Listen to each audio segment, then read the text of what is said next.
Bem, nós estamos aí retomando então a nossa última parte da nossa aula de hoje sobre as teorias sociológicas. Nós então vamos retomar de Robert Merton, teoria estrutural funcionalista da inovação. Bem, nós então lembramos aqui a vocês o que vínhamos falando, né? Vamos rapidamente rememorizar, né? Rememorando a questão do padrão cultural almejado, ideal, e do meio institucionalizado. Como nós temos, às vezes, esse distanciamento muito grande, e dali nasce, então, o crime, né, através da fase da inovação, que dentro do quadro que Robert Merton traça, essa inovação vai conflagrar o fenômeno delitivo, porque nós temos uma disparidade entre o padrão alcançado e o meio institucionalizado. Isso se ajusta ao que ele chama de modelo, o modo de adaptação do padrão Sirer.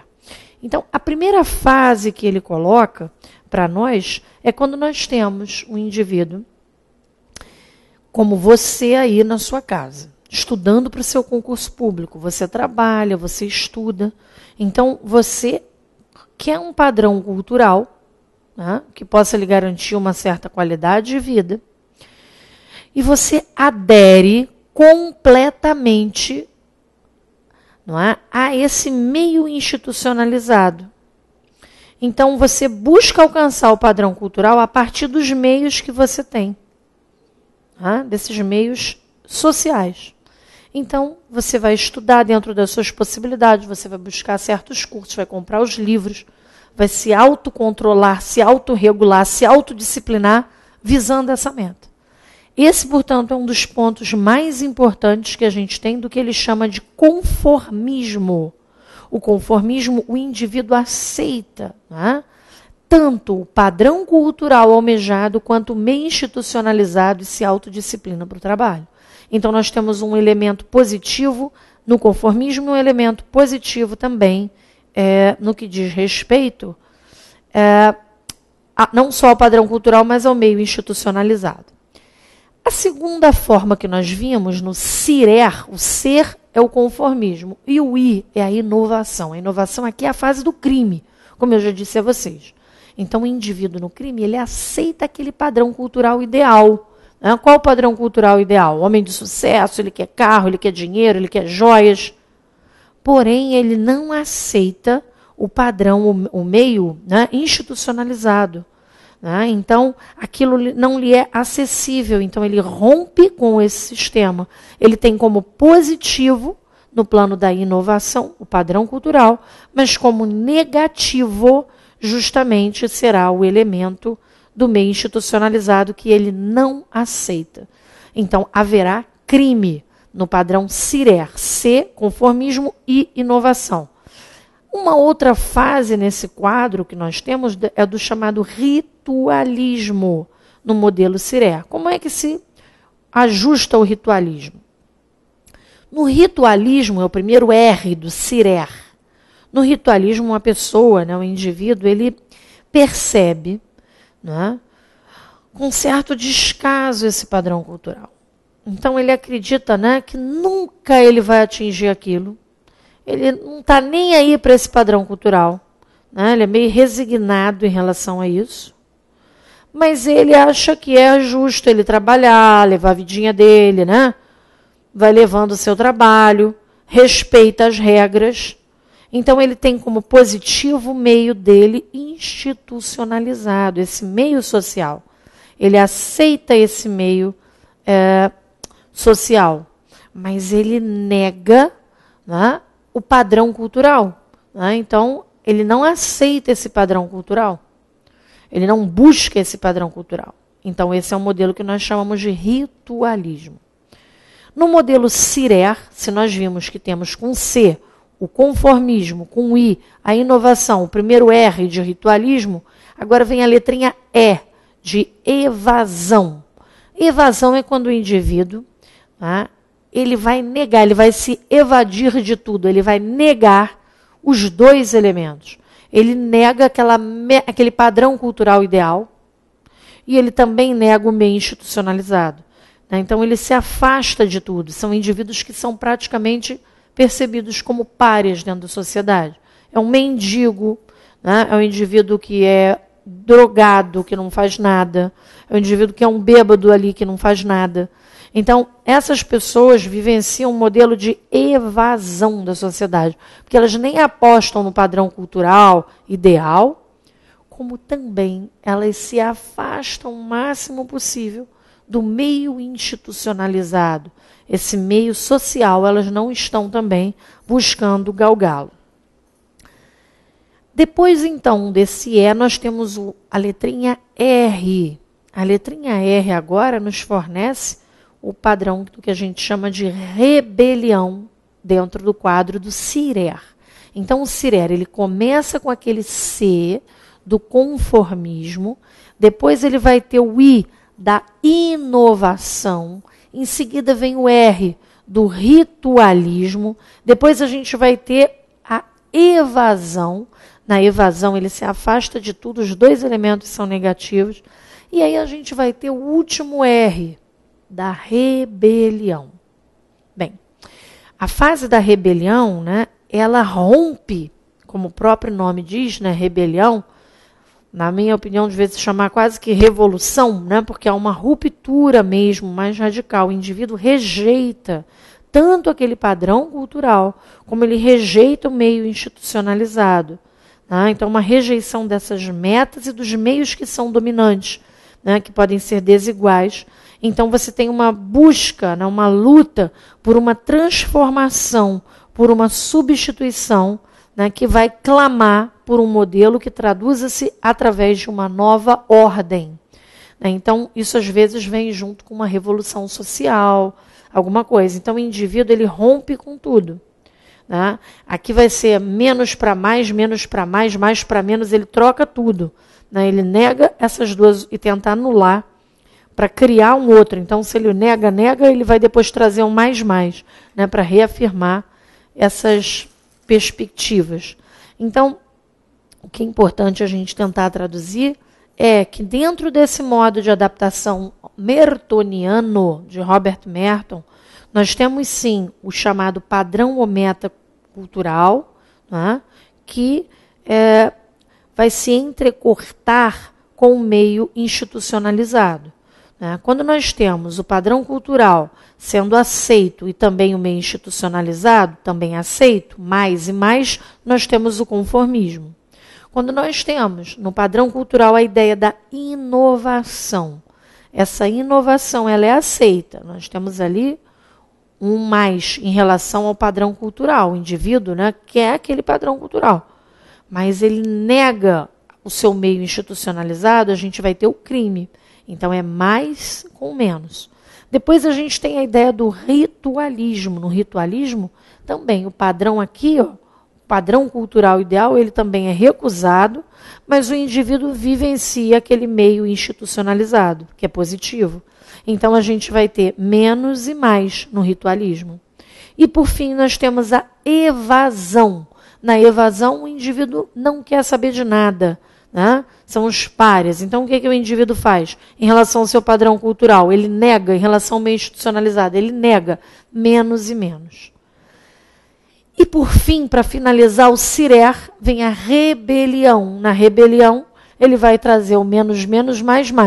Né? Ele vai mudar esse padrão cultural e vai mudar esse meio institucionalizado.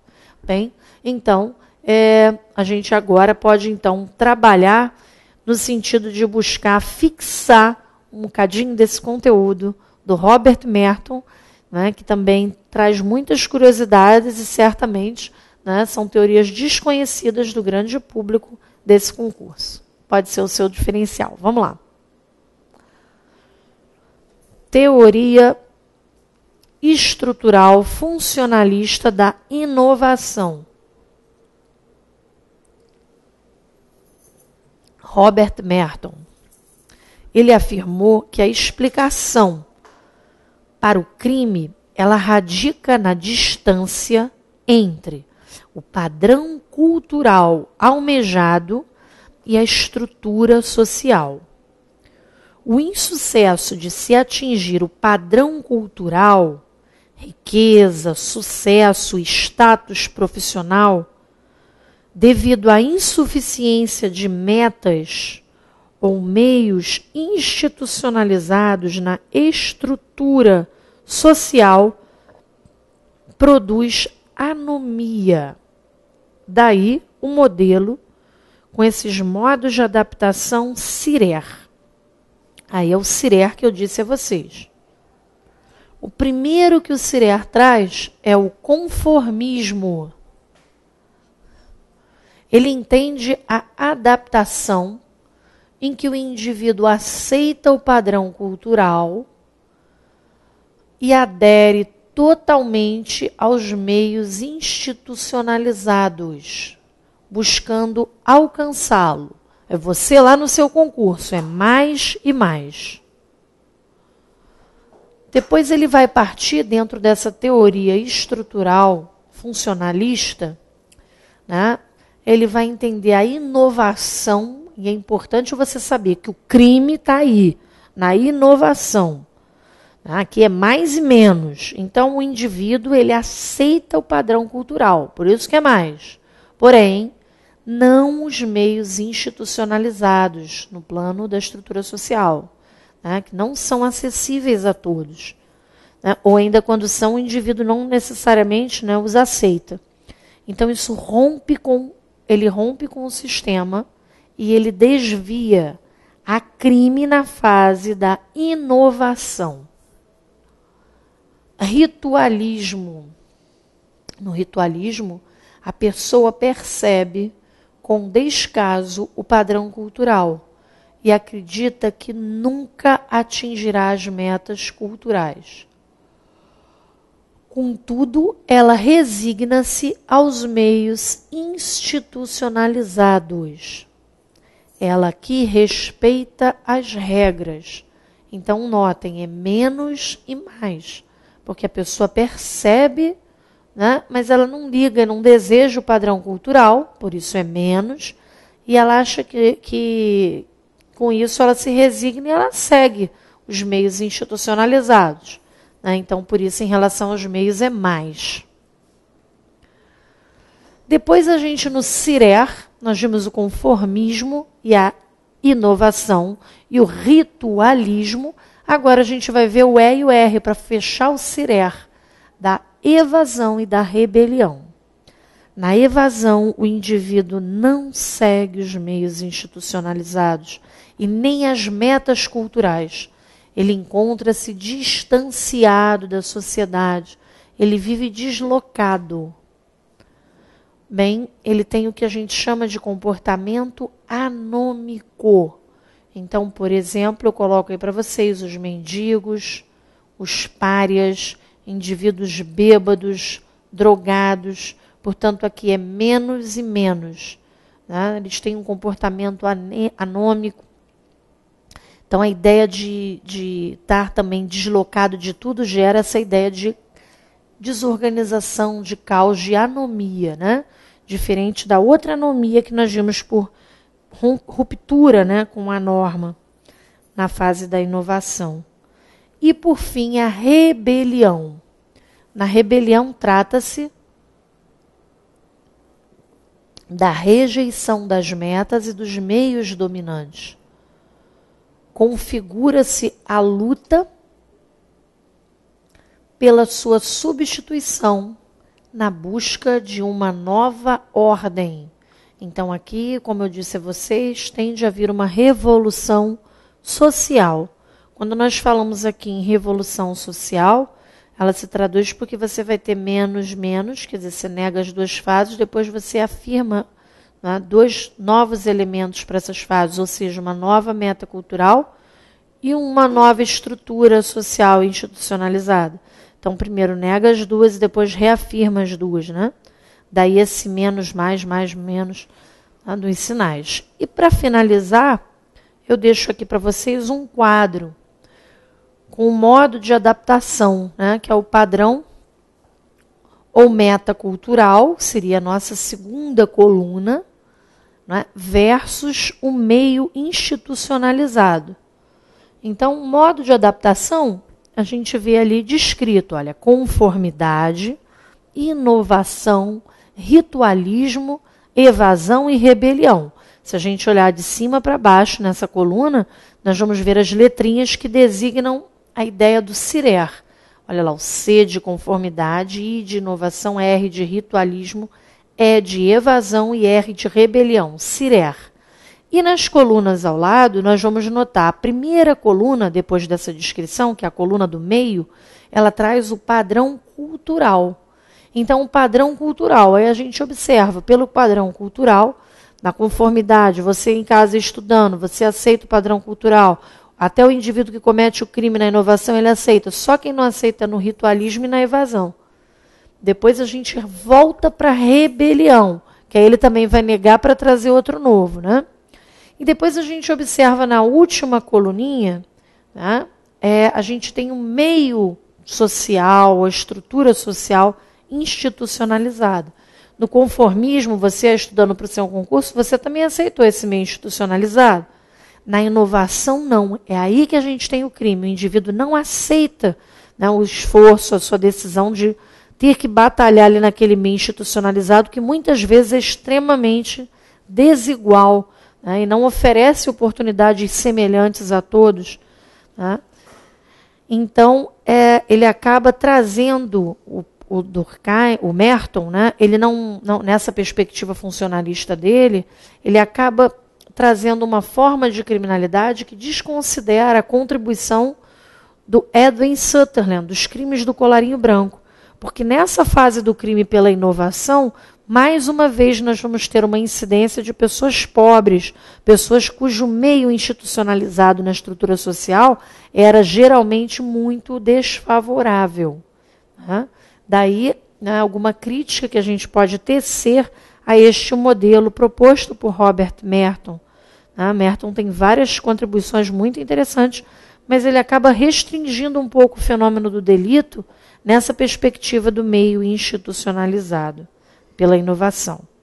E no ritualismo, olhem só, o ritualismo que ele negou foi o padrão cultural, mas é positivo o meio institucionalizado. Né? A pessoa aceita, vai levando no reme-reme, devagarzinho e tal, mas vai trabalhando ali. E a evasão, quando a gente observa as duas negativas, né? Você lembra do caso do pária, né? Dos mendigos, que eles nem almejam a meta ou o padrão cultural, né? Nem ficam buscando isso, nem o meio institucionalizado. Né? Eles abrem mão de tudo, né? Se evadem dessa perspectiva. Então, é menos e menos no quadro. E para finalizar, a rebelião, que eu acho até que o nome deveria ser revolução, enfim, porque há uma ruptura total, tanto com o padrão cultural, que vai ser menos lá no institucionalizado, e para finalizar, rebelião, que eu acho que o nome correto deveria ser revolução, porque nós temos uma mudança radical.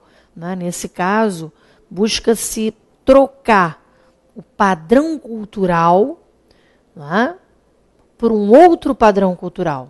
Busca-se romper com o meio institucionalizado da estrutura social e trazer-se um novo meio de estrutura social. Então, aqui na rebelião, de acordo com o modelo CIRER, nós vamos ter uma negação do padrão cultural na primeira coluna, menos, e depois também do meio institucionalizado, menos, e depois vem um mais, onde você então traz um novo padrão cultural, né, e você traz um novo meio institucionalizado, e depois você o nega de novo, né, e vem um menos de novo. Então você vai estabelecendo um novo processo dialético, né, que vai se dando pela construção, né, de uma tese. Depois nós temos uma desconstrução através de uma antítese, finalmente isso vai gerar, né, uma síntese, e ela vai ser, então, depois nessa rebelião contestada, e aí vai criar-se, então, né, um novo modelo, porque essa síntese ela vai submeter, vai se tornar uma tese, vai se submeter a uma antítese, que vai gerar uma nova síntese, né, e assim por diante. Quer dizer, o processo de rebelião ele vai deflagrando a ruptura de modelos, né, essa desconstrução. Então, esse é o nosso esquema CIRER. Conformidade é mais e mais, inovação mais e menos, ritualismo, menos e mais, evasão, menos e menos, e a rebelião, menos, menos, mais, né? Depois vai virar menos, menos, enfim, assim continuamente. Tá legal? Esse é o nosso modelinho que vocês devem guardar. E lembrem-se bem, olhem bem a inicial de cada uma dessas palavrinhas no CIRER. C de conformidade, I de inovação, R de ritualismo, E de evasão e o R do CIRER de rebelião. Esse é um ponto que pode ser um diferencial. E assim, então, a gente encerra esta teoria, né, que é uma teoria estrutural funcionalista da inovação do Robert Merton. E a gente, então, pode passar a falar sobre uma outra teoria sociológica que também entra no cenário, uma teoria sociológica que é bastante importante, né, porque é a chamada teoria da subcultura criminal, né, do Albert Cohen. E o Albert Cohen, ele até vem, né, numa proximidade com Robert Merton em alguns dos aspectos, né, do Robert Merton, mas é interessante ainda para a gente trabalhar um pouco algumas considerações a respeito, né, críticas a respeito do Merton, que embora o pensamento dele tenha sido muito importante, né, quando ele alavanca esse olhar em face do padrão cultural, né, enfim, e mostra essas dificuldades, é porque ele não considera muito elementos de uma contribuição bastante significativos, né, que foi a contribuição dada, né, por Edwin Sutherland, que foi uma contribuição no sentido de perceber crimes que partiam de outros segmentos sociais. Esse modelo que nós vimos do Merton, ele acaba fixando a criminalidade, não é, na inovação. Né? Então, o indivíduo almeja aquele padrão cultural, mas o meio institucionalizado dele não é legal, ele não se ajusta, ele não está ajustado à dificuldade ali. Então, acabam indivíduos mais pobres, de segmentos sociais, né, mais baixos, sendo facilmente desses substratos os autores dos crimes na inovação, né? De modo mais fácil isso é percebido. Então ele poderia ter abarcado um pouco mais a contribuição, não é, que nós vimos do Sutherland. Já a teoria das subculturas criminais, ela traz alguns elementos que atentam para esses grupos que também são grupos estigmatizados, né? E ela tem uma percepção que o Cohen trabalha na década de 50, que remonta ao modo como ele foi elaborando a sua teoria. Porque ele nos diz o seguinte, que existe um sistema, não é, de valores, que é um sistema que se pode chamar ou se entender como sendo da sociedade em geral, da sociedade como um todo na sua completude. De maneira que esses valores que a sociedade em geral acredita, esses valores que estão então mais consolidados, contudo, eles não são unânimes, porque nós teríamos sim uma sociedade que seria plural. E numa sociedade plural, né, ela também tem aspectos dela que estão fragmentados, né, em que o tecido social está mais esgarçado, de maneira que esse caráter pluralista e atomizado da sociedade, ele acaba se fazendo perceber a partir, especialmente, de alguns grupos, né, que destoariam do restante da sociedade. Esses grupos que ele pontua são aqueles grupos de minorias, são minorias étnicas, né, minorias raciais. Eu não gosto muito de usar o termo racial, porque hoje em dia nós sabemos que o termo raça é um termo já superado, tá? Uma vez que raça é única, a raça humana. Mas, enfim, minorias por gênero. Tá? Então, a ideia de minorias que não sigam esses valores da sociedade em geral, essas ideias, essas práticas culturais, formariam o que ele chama de subgrupo. Esse é o termo que ele vai usar, ele vai batizar de subgrupo, né, dessas minorias. Desses subgrupos seriam esses segmentos com categorias que destoariam no que diz respeito aos valores, né, daqueles que são amplamente aceitos pelo restante, né, da sociedade. E a partir daí, o que ele faz? Para ele, o crime não seria, então, aquilo que a escola de Chicago apregou, uma desorganização social, né? Ou então, né, uma ausência de normas na perspectiva do Durkheim, o excesso de normas. Para ele, não. Para ele, o crime ele viria, né, de um outro sistema de normas, de um outro sistema de valores, que seriam valores distintos, né, valores oriundos de uma subcultura. Né? Mais tarde, existem outras teorias sociológicas, que eu não vou entrar aqui, né, para comentar, mas que contestam esse pensamento dele, porque diz que, na realidade, essa subcultura ela estaria dentro da própria cultura. Né? Então, não seria um outro valor distinto. Os próprios valores dessa cultura, eles também ajudam a internalizar a construção desses outros grupos. Mas, enfim, então ele atribui o elemento delitivo, né, a esse outro sistema de normas, a esse outro sistema de valor, né, que seriam, portanto, fundantes, não é, dos grupos subculturais. Então, ele atribui, sim, a esses subgrupos, não é, a questão do delito, na medida em que os valores deles seriam outros valores que não os valores da sociedade. Quando eles ofendessem a sociedade, você teria o fenômeno do crime. Então, essa é a perspectiva do Cohen. Então, vamos fazer a leitura dele. Albert Cohen, em 1955, elaborou a teoria da subcultura delinquente, associada a sistemas sociais e categorias de pessoas integrantes de segmentos ou subgrupos étnicos e de minorias.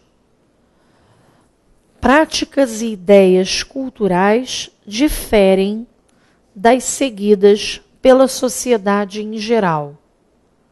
Para as teorias subculturais, deve-se considerar o caráter pluralista e atomizado da sociedade. A semelhança estrutural em sua gênese no comportamento regular e no irregular. Para as teorias subculturais, o crime não é produto da desorganização ou ausência de valores, mas sim é reflexo de um outro sistema de normas e valores distintos. Os subculturais do conflito. Bem, quando a gente nota aqui, né, essa perspectiva do Albert Cohen, mais uma vez nós podemos nos dar conta de que ele acaba cometendo o mesmo equívoco que também foi cometido pelo Merton. Porque a perspectiva do crime atrelado a esses subgrupos, né, que são tidos como dessemelhantes ou diferentes, também vai acarretar um olhar estigmatizante, né, porque você vai selecionar a mesma categoria de indivíduos. Você vai selecionar os indivíduos, né, que apresentam um distanciamento dos valores tidos como os valores da sociedade em geral. Então, alguns grupos mais vulneráveis, alguns segmentos sociais, não é, mais fragilizados, inseridos inclusive nos estratos sociais mais baixos, né, ou mais frágeis pela questão de gênero, por serem minorias étnicas, acabam sendo alvo, né, desse processo de criminalização. Então, essa crítica também ela vale aqui. E é no sentido, né, de estar atento a alguns desses problemas das teorias sociológicas que renasceu uma última teoria sociológica, a teoria do chamado labeling approach, né, ou também do etiquetamento, né, da reação social, da rotulação, que vai questionar tudo isso. Essa teoria a gente vai trabalhar com vocês na nosso próximo encontro, nosso último encontro de criminologia com a professora Pedrinha. Estuda bastante e até a próxima.